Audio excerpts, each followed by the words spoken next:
All right.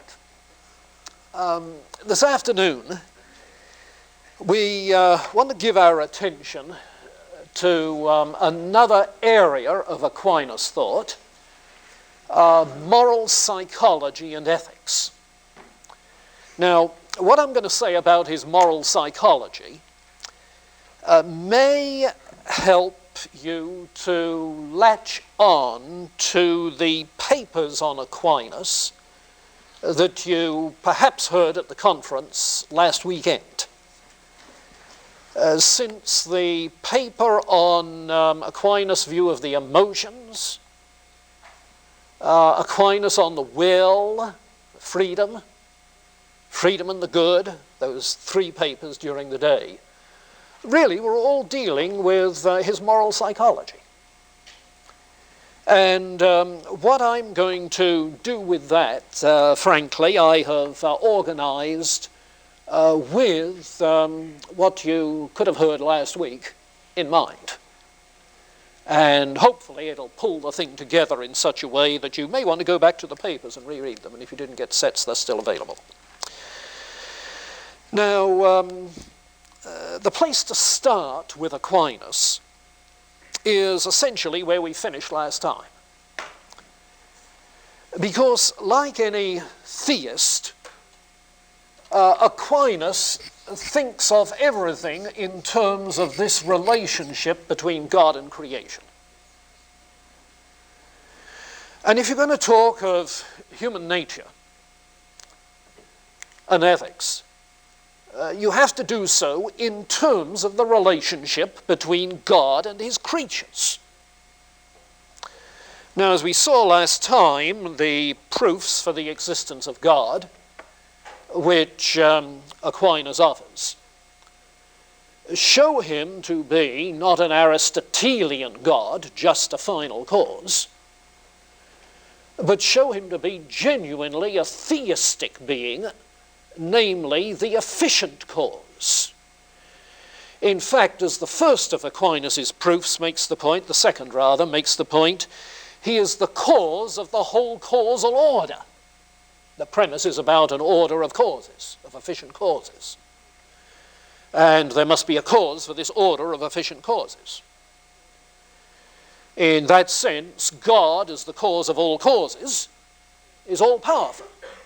He empowers those secondary causes. And those secondary causes of which God is the cause, those secondary causes operating as part of the causal order in the creation, include human agency and human nature. Because what we are in our natures is part of the causal order. So human agency, then, is a secondary cause of which God is continually the cause of the whole causal order. So then, when we focus our attention on human action, human behavior, the efficient cause of human action is the will. The will is the efficient cause. But we have to be careful how we understand Aquinas' concept of will. And that's what all the eager and sometimes heated argument last Friday was about.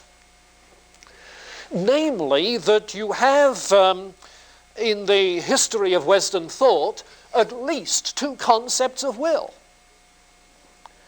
There is one concept of will that emerges in the 17th century, perhaps a little earlier with William of Ockham. That would be in the 15th century. But the concept of will that emerged at least clearly in the 17th century, and I would suggest is your concept of free will, because we've all ingested it in the very intellectual atmosphere of our times. It's the concept of a free will operating in a causal vacuum. That is to say, a free will which is not directly directed, influenced, determined by any causes at all. Now notice I said a range of things. Directed, influenced. Now that wouldn't be sufficient cause to determine. Let alone being determined, it's not directed or influenced by causal forces, if it's free. And so part of the dispute last week was between modern libertarian views, completely indeterminist, that is to say, free will is independent of all causes, completely libertarian views, completely indeterminist, and a concept of will which does not talk of free will in those terms. And this other concept of will is not the indeterminist one. This concept of will, which Aquinas develops, you see, is the concept of will as intellectual inclination. The emphasis is not on choosing in a context where there are no causes affecting the choice, but of choosing where there are causes affecting the choice. But there is still choice. Now, how does that work? What basically is involved in the difference is this. That the 17th century conception of will is part of a mechanistic worldview, where everything is understood in terms of a movement and change due to forces at work, billiard ball type universe. All that you have to consider is material and efficient causes. On the other hand, what you have in Aquinas is a teleological worldview. Obviously, since Aquinas' philosophy is a modification of Aristotle's, where what you have to consider in talking of will is not just whether there is any other efficient cause than the will itself, but you have to consider formal cause and final cause as well as material and efficient cause. So whether or not there are other efficient causes pushing you to choose, there are final causes luring you in a direction. There are formal causes, your own nature, inclining you naturally in a direction. It's a teleological universe. And therefore he has a teleological conception of human personality, of human nature. Human beings, that is to say, are end-oriented, like all of nature. There is a matter of intention, of inclination that is native to us. But it's an intention, an inclination, which still needs to be informed. And it is informed by two kinds of things, basically. One is by the natural inclination with which we're endowed by virtue of the human natures. And, I say it plural because of individual natures in Aquinas. Because of the human natures which God has given to us. Natural end orientation. A natural inclination towards the good in general, whatever that good may be. Towards our good, however we conceive our good. A natural inclination. This is Aquinas' echo of the Augustinian line in the beginning of the Confessions. Thou hast made us for thyself, O God, and our hearts are restless till they rest in thee. You see, this is the built-in inclination of the human soul. of the human person. And that same notion of God as the good, towards which, knowing it or not knowing it, we all have an inner built-in inclination, orientation. So this is one of the things which informs the inclination, the orientation of the person. The other thing which informs our orientation is the intellect. That is to say, in what we see, what we hear, what we learn, what we know, we perceive things which seem to us good or things which seem to us bad.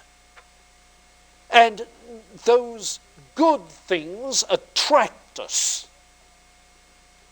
Bad things tend to repulse us. So in that sense, our inclinations are informed by the intellect. And as Aquinas examines our sensory inclinations, that have to do with the sensory soul, sensory appetites. Like Aristotle, he distinguishes rational soul from animal soul, you see, with its sensations and so forth. So the sensory soul, the animal soul, the passive intellect, has its sensory inclinations of two sorts. There are inclinations, passions, that are concupiscible. That is to say, these are desires for, inclinations towards what is pleasing, what is desirable. Okay? The concupiscible. I said concupiscible. Concupiscible. Yes,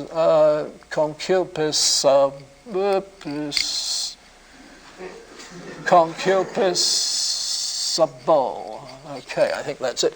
And the other sensory inclinations towards the irascible. The concupiscible, what we perceive as good, the irascible, what we perceive as bad.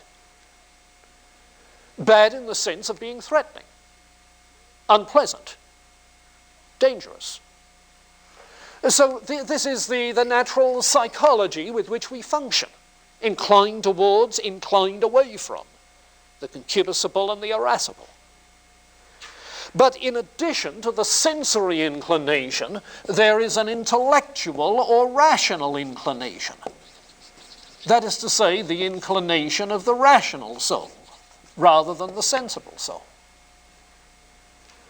And the inclination of the intellect, of the mind, is towards that which is perceived as good, known in that sense as good, thought to be good. Now, will operates in relationship to intellectual inclination. With the sensible inclinations, these are simply spontaneous emotional responses. So there is no matter of will or freedom involved, except insofar as by virtue of intellectual inclinations we transcend and move in a different direction than sensory inclinations. You see.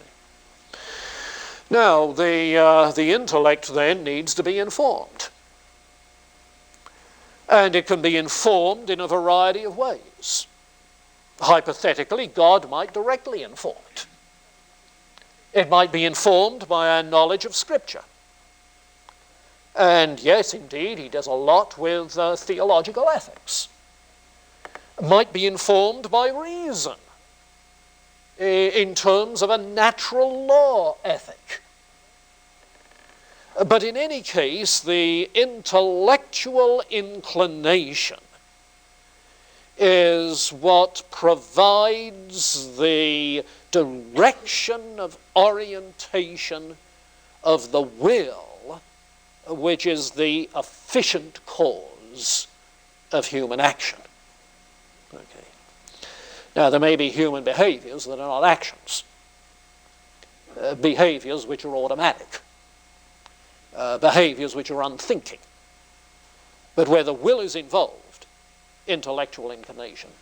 Now, in that sense, one of the writers, the one who did the first paper on Friday morning, Westberg, suggested that the term will in Aquinas may be akin, the equivalent perhaps, of the biblical use of the term heart. Out of the heart of the issues of life. The heart as the guiding core of the whole personality, as the moving force, the motivating force. Now, if the will is intellectual inclination, you say it's out of the heart and its orientation, its inclination, the will is not in a vacuum, in a causal vacuum. It has a natural direction, a natural set, which is influenced and guided and shaped in its particulars by what we know, what we perceive, by experience. Okay, so you get this picture then of Thomas's will and intellect interrelationship. Now, Dud?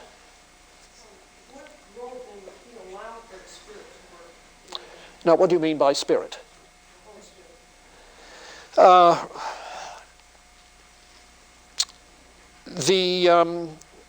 Two things, I think. One, what I just said, that God could inform the intellect directly. Second, the Holy Spirit is the agent of divine grace. And his view of nature and grace, therefore, comes into play. And the view of the relationship between nature and grace is roughly akin to the view of the relationship between reason and revelation. Okay? That is to say that just as revelation presupposes reason and what we can know by nature, so the operation of grace presupposes nature and the normal operation of human psychology. So that what revelation does, and remember our discussion of faith and reason, if what revelation does is to reiterate some things that reason tells us, and then to tell us things that we cannot know by reason alone, so the operation of grace, you see, operation of grace sustains the normal operation of human psychology and adds certain causal influences, the work of the Holy Spirit, you see, in that operation. Yeah. Under my understanding of this, the will is the efficient cause. Correct. We can perceive different things. We can perceive something as good or bad using the intellect, but the will automatically chooses the good. No. The will automatically chooses, no, inclines towards rather than chooses. Inclines towards what it perceives as good, which may not in fact always be good. But if the intellect perceives something as good, the will, because of the nature God built into it, will incline towards what Yes. is good, right? Yes. Well, my question then is that it seems like the will, in just it being the efficient cause, has a static nature. But comparing it to the heart, as that lecturer did, it seems that it would... Now, what do you mean by a static nature? Well, just in the fact that it seems like it always inclines towards what is perceived as good. So the perception may change, the intellect part may change. Okay. The will always inclines to what it perceives as good. So if the will always Yes. inclines to what it perceives as good, to relate it to the heart wouldn't seem to match, because it speaks in the Bible of us able to change our... Oh, I see what you're saying. Yeah. Yeah. Yeah, in other words, you're saying that Westberg's analogy between the will and the heart breaks down at that point. It seems like the heart is more, perhaps or more towards the intellect, because the intellect can change. You can perceive certain things as good because you become more informed. Okay, well, what I hear you saying is that if you want to sustain the analogy, you would have to say that the will may actually orient itself towards the evil. Yeah, exactly. But the question is, how does it do it? And I think Thomas would say it does it by saying, evil, be thou my good. But isn't that a process of the intellect saying that? It's a matter of perceiving what is evil as being good. Now, then the question is, what are the causal factors involved? Yeah. You see, where the will is one. But it's not the only one. You see, there may be other causal factors, environmental factors, involved in the confusion of understanding. Yeah.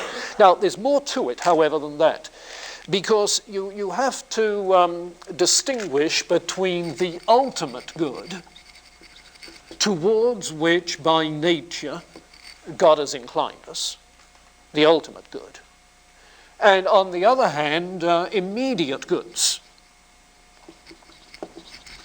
An immediate good which is, in a sense, a means towards the ultimate good. And in regards to that immediate good to which you may be inclined, there may be other lesser ends that you choose, you see. And there are places where Aquinas seems to be saying that we choose the means, the will chooses the means, you see, whereas the intellect determines the end. But inasmuch as the end down here is involved, that makes it sound as if will and intellect are both somewhat involved in these lesser goods, immediate goods, which are also means. Example, you may say that towards the ultimate good, you see the means that to which you're inclined, which you take to be the good for you, to be the life of a, you name it. Monk. Okay. But in saying that the immediate good is the life of a monk, you know, there's more of a chance of being mistaken than there is up there. You see. And in moving towards the life of a monk, what are you going to do? And there are more choices to be made, all the way down. Now, in that sense, the means and the ends get tangled up together. Okay? And so the perversion of the personality of the heart, Aquinas could well say, comes out in that interplay of will and intellect. Yeah. Jeff? How much strength does he put on the power of the will? Because it seems like if you put, I don't know, I'm just sort of interpreting this as him being a libertarian, because he has an awful lot of strength on the will. Even though it has causal influences, it's still free. It is still a cause. Yes, it's a cause in itself. An initiating cause, yeah. I can really see how the libertarian interpretation would fall in, but in the same way, Yeah. Because it has so many causes, it's sort of a cause, which would seem to interpret it. Yeah. Yeah, I'm not happy with the claim that what you get is a contrast, a conflict between libertarianism or indeterminism and Aquinas. The conflict, as I see it most clearly, is between a mechanistic and a teleological worldview and making sense of freedom of will within those two different systems. So that freedom is not being in a vacuum and having to choose. Freedom is having an inner directedness towards an end that you gladly pursue. You see, freely, spontaneously pursue. So it seems to me that the differences between the worldviews, and I suspect that's why Hasker, in responding in the discussion, and Hasker was pinpointed because he's written in defense of libertarianism. He said, I think, well, I'm not sure that's what I mean by libertarianism. You see. And, right, because I think that some libertarians, indeterminists, would certainly say that that position does not require that one be in a causal vacuum, but only that there be some element of indeterminism in the whole situation, allowing the possibility of contrary choice. Yeah. Now, I saw somebody else here. Kristen. This is kind of a different question, I guess, but on the third Friday session where he was discussing the virtuous person and the choices. Yes. Are those choices that lead to the ultimate good then? Because the example that Professor Stone brought up about her teenage son, I mean, he could have justified that choices for his immediate good, but would it have been non-virtuous? Yeah, I think that Aquinas would have to say that the choices people make, they are making consciously or unconsciously out of their built-in natural orientation towards the ultimate good. Now, the fact is that they may never have stopped to ask themselves, what is the highest end? What is the ultimate good? But the natural orientation is such that one doesn't have to have thought what is the highest good to have an orientation towards it. You see, for Augustine, you don't have to have actually heard Augustine say, "Thou hast made us for thyself, O God," to have what Schaeffer used to call a God-shaped hole in your heart, or however he put it, a God-shaped vacuum, something of that sort, you see. No, there may be a natural inclination that we're not aware of. Now, insofar as we're not aware of it in those terms, insofar as we have never conceptualized what is the ultimate good, there is a much greater chance of that confusion of intellect resulting in our choosing lesser goods, goods which are not really the best for the ultimate good. Would that be what the example was that she Yes, I would think so. I would think so, yes. Now, back over here, Jess. So, this may have been what you're talking about there, but if we have this built-in drive towards the ultimate good, then why does it seem that the exact opposite is the case, that so many people in that case? Yeah. You see, and I think the clue to that, Aquinas would say, is in the phrase that I quoted, which comes from Milton. Where, isn't it in Paradise Lost that Satan says, "Evil, be thou my good"? You see? A misapprehended good. But you say that was deliberate. Yeah, but it was deliberate, he would say, in the sense that there is a natural hankering for what I want, what I think is good, what I desire. You see? And in saying, not this but that, evil be thou my good. Why would one say that if he didn't regard that as good? You see? Right. But it seems to me that he's not instilling us with a desire for what we perceive as good, but his ultimate good. Isn't that what is actually being instilled? Yeah, but you see, the fact is that insomuch as there is this built-in desire for good, ultimately God, you see, we make gods of our own, God substitutes. This is why material-mindedness can become an idolatry, you see. When the highest good is to make money, gain power, you see, that's the God, you see. So the point is that the substitution of some higher good, deliberately or unthinkingly, is still idolatry, you see. So the question, what is the highest end of man? Westminster Shorter Catechism. You see, it becomes so basic. Dad? Just follow up on this point, you wonder on that too. The key word here is perceived good then. Yes. And Yes. I was wondering what presupposition you might suggest make reference to the fallenness of man, his sinful state. Yeah. Well, notice that the Genesis account of the fall has to do with a deceiver. A deceiver causing misperceptions. You see, I'm answering as I think Aquinas would answer. A deceiver who produces misperceptions. The perception is the key word here. I think so. Yeah.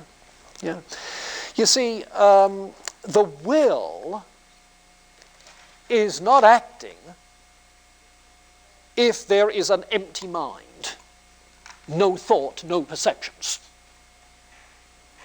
How can you choose if you're not choosing something?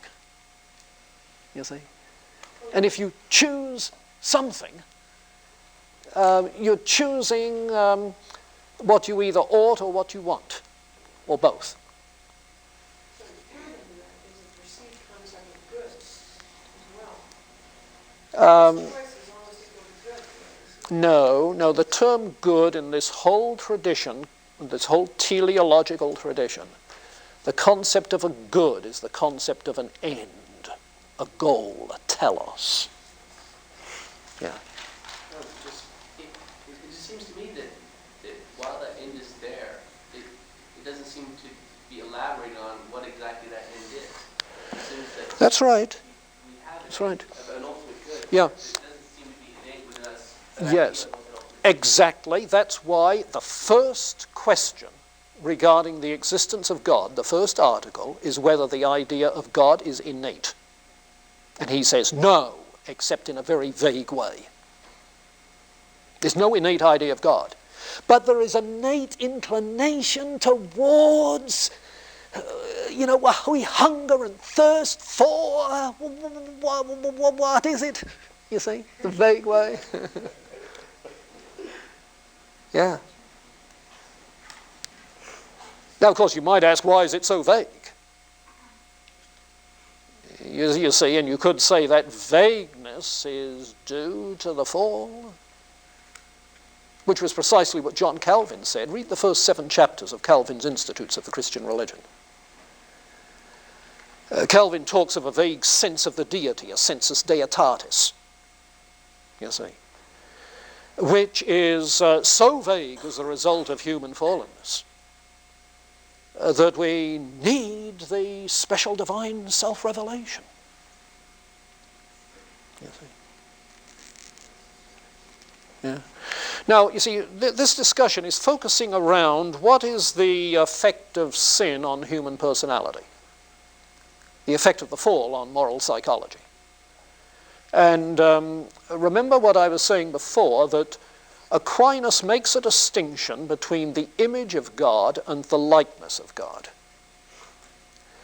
such that in the fall, it's the moral likeness to God which is lost. Now put that in the context of his whole worldview. What he's saying is that everything in creation, every individual thing in creation, should manifest by its own degree of what it is, should imitate the goodness of God. The likeness of God is something that everything in creation bears. That's lost. We've lost our place in the creation, you see. But he says the image of God is not lost. Intellect is still functional, you see.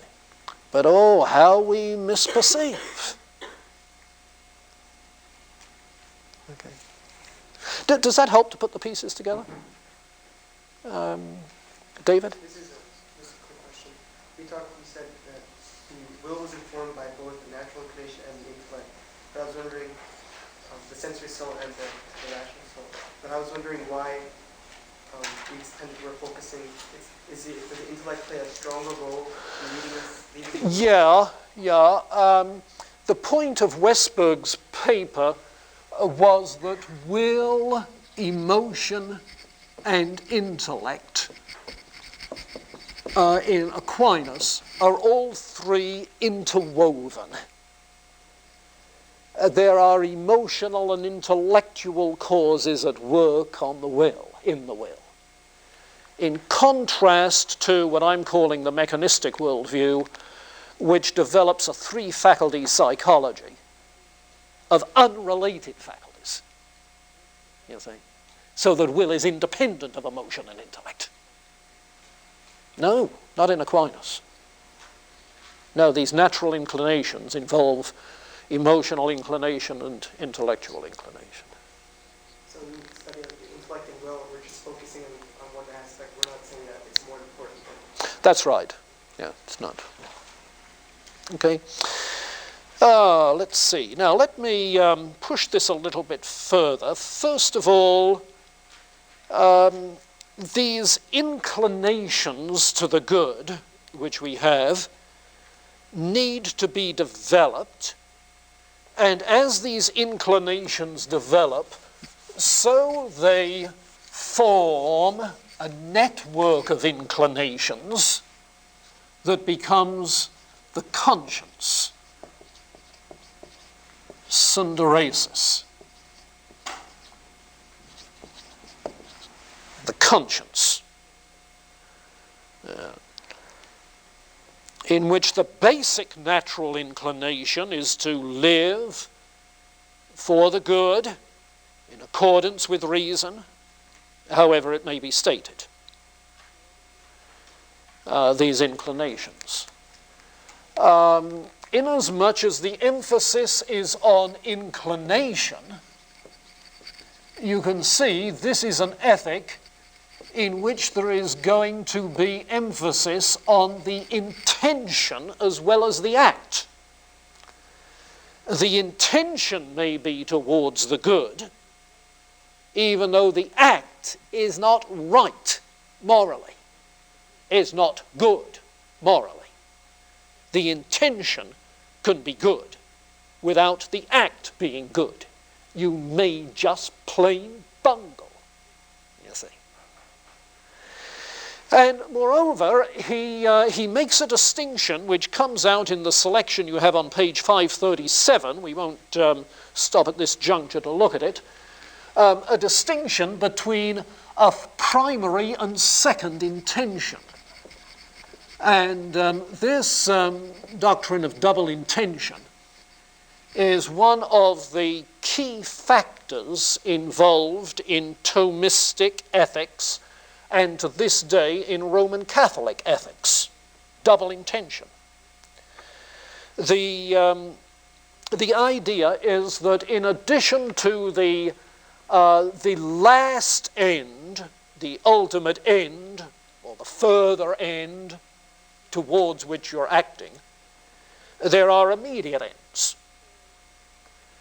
And if one's moral intention is to the ultimate end, one is not necessarily morally culpable for the intermediate end and the bad which it does. Now, that has come out, for instance, in Roman Catholic teaching with regards to the conduct of war, where if the final end is appropriate to just war, namely the restoration of a just peace for friend and foe alike, therefore the resistance of unjust violent aggression, if that is the final end, the final intention, the immediate intention may be to take out a bridge, which may involve the death of enemy troops. Maybe the collateral, that's the term that's used, remember? Collateral damage to property and even the loss of civilian lives. But you see, the secondary intention of doing damage to to bridges and troops and the collateral damage which is known would result, you see. That is not the primary intention. The moral judgment is made in terms of the primary intention. If the primary intention is, however, to wipe out a civilian population, that's morally culpable. Though if civilians are killed and this is collateral to secondary intention, then that's another matter. So the doctrine of double intention becomes pretty important in the application of ethics to troublesome cases. And it's been very much criticized as too casuistical by some Protestant ethicists. But it's an important thing to be aware of. That more by way of parenthesis, footnote. Now, in this development then of inclination and the development towards the ultimate good, there are a number of things that need to be underscored. If the ultimate end, the ultimate good, is God, then you have, on an Aristotelian basis, a non-Aristotelian highest good. The highest good for Aristotle was the actualization of a life lived in accordance with reason. Perhaps the highest state for Aristotle that a person could achieve was to be a practical-minded philosopher living a full life. Like Aristotle. Did I say Aristotle? Yes. No, but I was saying like To be like or the Aristotle? final end in Aristotle's ethics is to be someone just like Aristotle. Yeah, okay. But for Aquinas, the highest end is not to be, as Jeff says, like Aristotle. The highest end is to be like God. The highest end is not a philosopher, but a saint. You see. And isn't that what you'd expect of a Christian ethicist? So watch that difference from Aristotle. Now, inclinations, as they develop, become habits of the mind, of the will, of the soul. And it is these habits or dispositions, settled, established inclinations, dispositions, if you like, habits of the heart, that are, as they were for Aristotle, virtues or vices, as the case may be. And so Aquinas has really an ethic of virtues, a virtue ethic.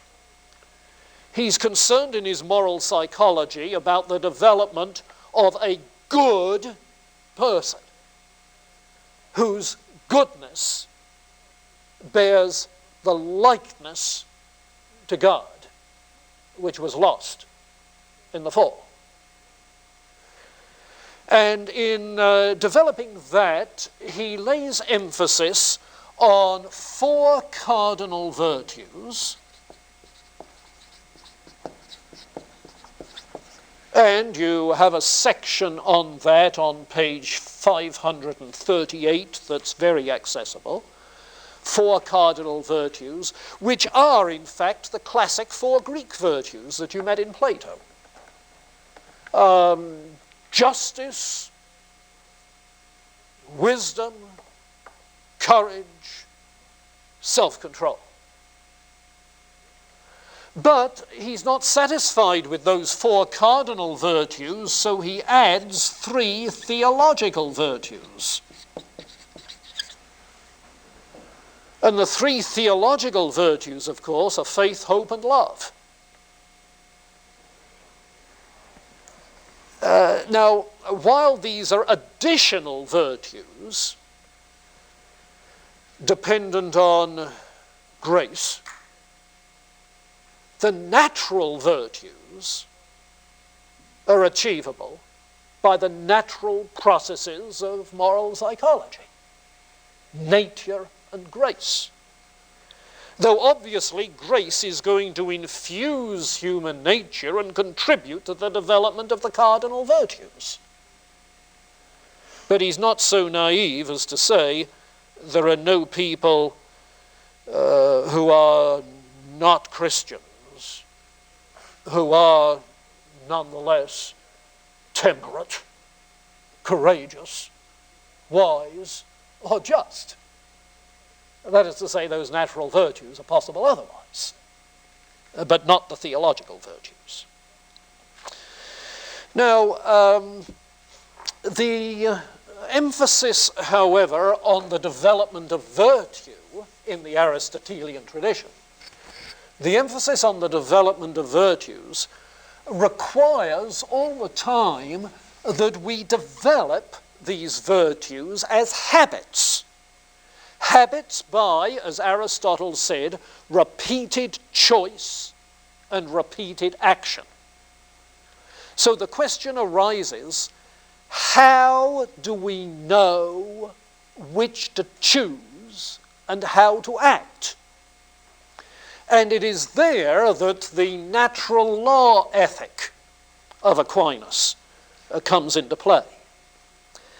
This is a teleological conception of natural law, in the sense that the natural moral law written in our hearts, and he quotes that passage from Romans 1, the natural moral law written in our hearts is written in the inclination of the heart, the inclination of the will, that intellectual inclination. So his question in regards to various kinds of human activity is about the natural inclination towards. It's an end-oriented natural law. Now, about that, a little more detail. The picture he gives us overall is that there are 4 kinds of law, so that he distinguishes between the eternal law, which is in the mind of God.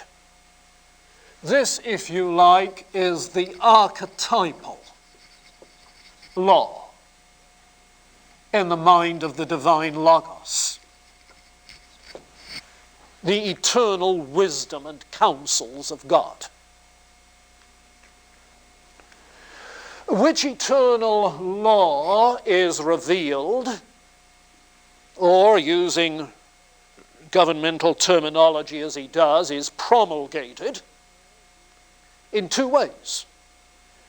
It is promulgated in natural law, and it's promulgated in divine law, the divine law being given in Scripture and entrusted to the Church. And as the medievals would say, this is applied to particulars by the Church in its canon law. Whereas natural law is applied by rulers to society in human law. But in his treatise on law, in the Summa Theologica, it's the main 4 that he discusses: eternal law, divine law, natural law, human law. And he has a generic definition of law that involves all 4 causes. Law is an ordinance of reason, formal cause, made by him who has the care of the community, efficient cause, material cause. The ruler, efficient; the community, material. For the common good, final cause. So the 4 causes applying to all. And the point is that while natural law has as its aim our earthly good, divine law has as its aim our eternal good.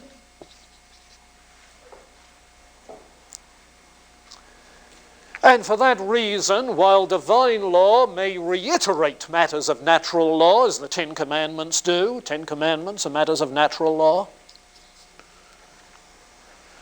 on the other hand, divine law goes further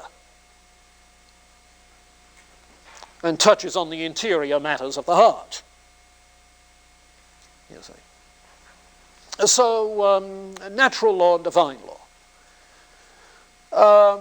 The natural law, however, is accessible to all people. And you have a couple of selections from the treatise on law which make plain why it's universal. You see. The natural law is entrusted to all people. And I have here a handout which will help you to see how this works. So let's get this around.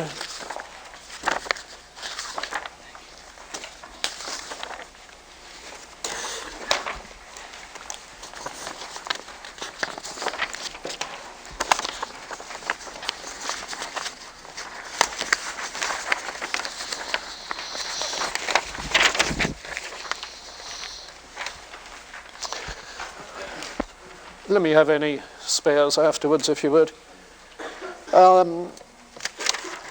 Okay, if you look at this on the left-hand side, whether the natural law contains several precepts or one only. And I want you to notice the teleological picture that comes out in this. A certain order is to be found. Here's the causal order. A certain order is to be found in things that are apprehended universally. For that which before aught else falls under our apprehension, perception, if you like, Dr. Chappell, is being. Yeah, that's the primary and the most general sort of thing we are aware of, being. The notion of which is included in all things whatsoever one apprehends. Wherefore, the first indemonstrable principle is the same thing cannot be and not be at the same time. Where do you hear that before? Law of non-contradiction. Okay. Being is being, not non-being, isn't it? You see. Now, as being is the first thing that falls under the apprehension simply, so good is the first thing that falls under the apprehension of practical reason, directed to action. So every agent acts for an end under the aspect of good. Aspect, yes, as perceived, good. So the first principle in practical reason, the first principle of natural law, if you like, is one founded on the notion of good. That good is that which all things seek after. Oh, there's the teleology.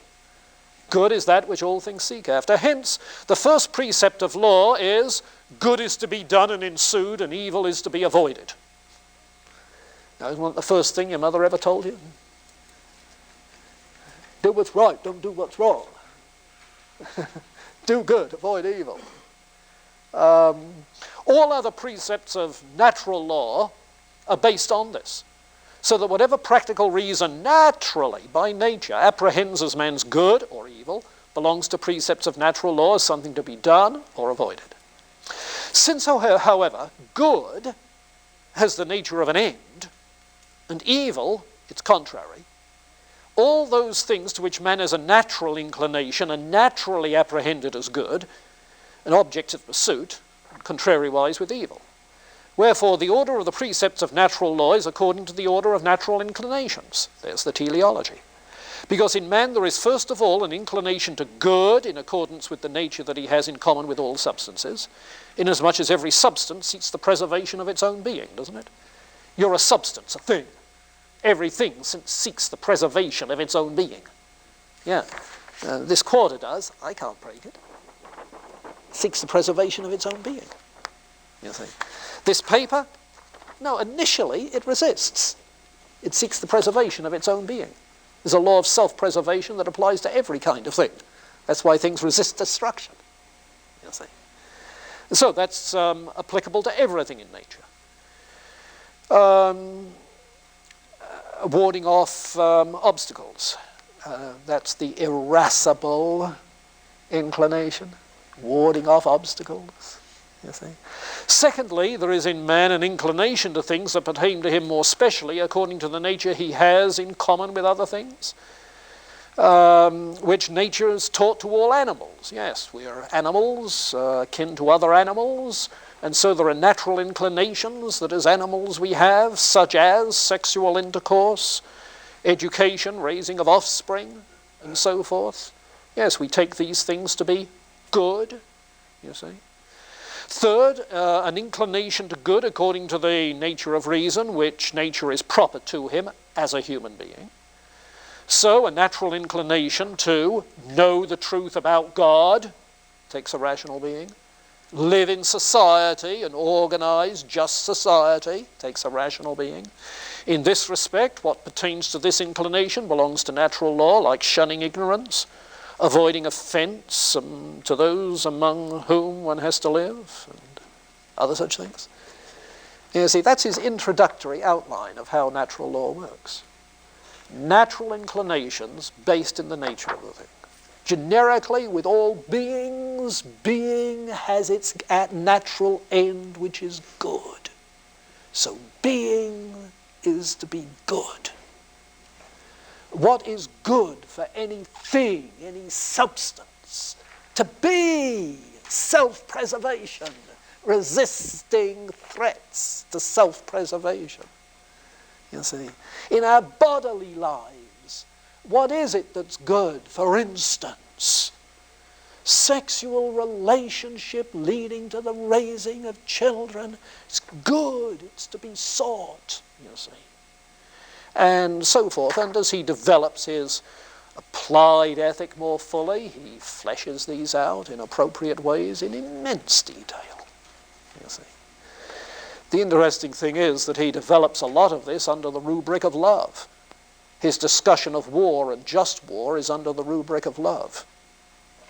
What does the virtue of love require? You see. Because those theological virtues affect the formation and exercise of the natural virtues. But it's from a natural law ethic that we're able to determine more clearly what are the good ends we should pursue.